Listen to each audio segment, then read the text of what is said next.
How significant were those 911 tapes to you? The Lauer tape was the most significant because it went through before the struggle, during the struggle, the gunshot, and then after.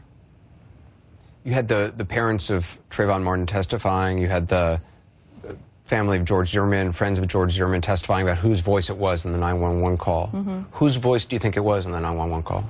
I think it was George Zimmerman's. Did everybody in the jury agree with that? All but probably one. And what made you think it was George Zimmerman's voice? Because of the evidence that he was the one that had gotten beaten.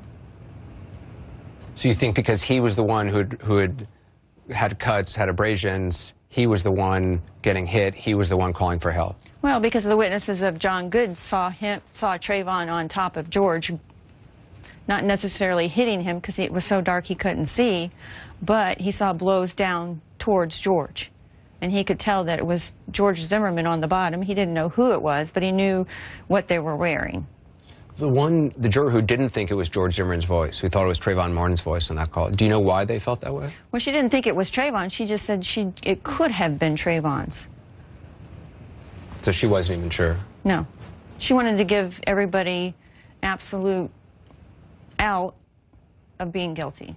But you were sure it was George Zimmerman's voice? I was sure it was George Zimmerman's. And everybody else in the jury was?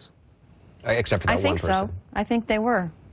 I don't think there was a doubt that everybody else thought it was George's voice.